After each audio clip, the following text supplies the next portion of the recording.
try to get some details and perspective now on that big announcement. At least they framed it as a big announcement last hour from the Speaker of the House, Nancy Pelosi, the Democratic leader of the Senate, Chuck Schumer, joining our conversation. Congresswoman Susan DelBene, she's the chair of the New Democrat Coalition. She also was in the meetings yesterday between moderates and President Biden. Congresswoman, grateful for your time today. Do you have an understanding of what Leader Schumer and Speaker Pelosi were talking about when they said they have a framework on how to pay for whatever the ultimate package is? Do you know what they're talking about? Well, I don't have details specifically on the framework. I think what they're talking about is this overall effort that we also discussed with the president to bring folks together to talk about priorities and how we move forward. And so as we continue to pull those details together, that's important. And I think the outline of how to do that is something that they've been discussing and is part of what they were talking about this morning. You were in the meetings, a series of meetings the president had yesterday. Do I have this right that you believe it is absolutely critical that President Biden play quarterback here because of the broad differences? I know there's broad agreement in the party over the topics to be addressed in this spending bill, but there's broad disagreement over just how to get there. Is it essential that he take the lead? I think it's important that the president take the lead, and I think he played an important role yesterday, bringing everyone together. We all sink or swim together. It's important that we pass legislation that's really transformative for our country.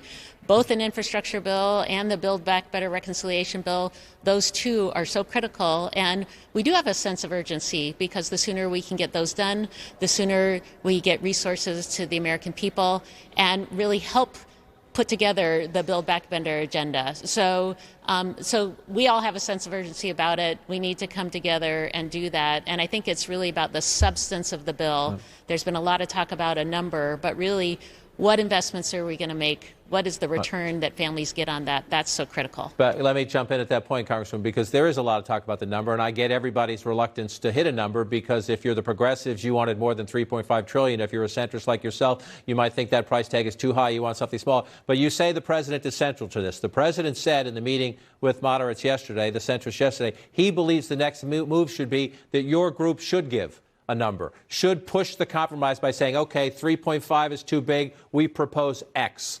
If you want the president to be in charge, he had a big ask of you. Why won't you answer the question? What should it be? Well, actually, I did answer the question of the president, and I said that what's important to us as New Dems is what are the investments we're making. People will definitely support higher numbers as we make sure those investments really make a huge difference for the communities. And so the substance, the child tax credit, our priorities as New Dems, making sure we continue the child tax credits, that's getting resources out to families, a middle-class tax cut, making sure that people have health care, and we continue the premium subsidies for the ACA, that we address Medicaid expansion in states that didn't expand.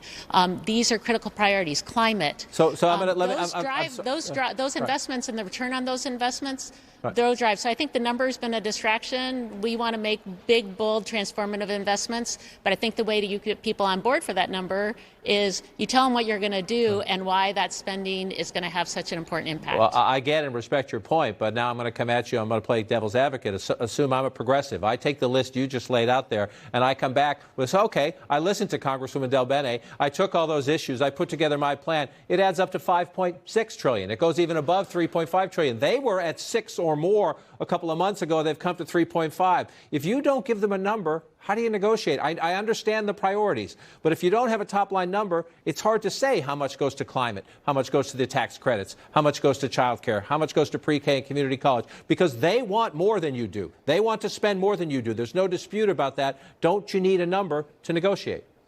Well, we actually put together legislation. I serve on the Ways and Means Committee. We passed legislation out of committee. So we've had a lot of conversations bringing two people together to draft the bills that have come out of committees across the House.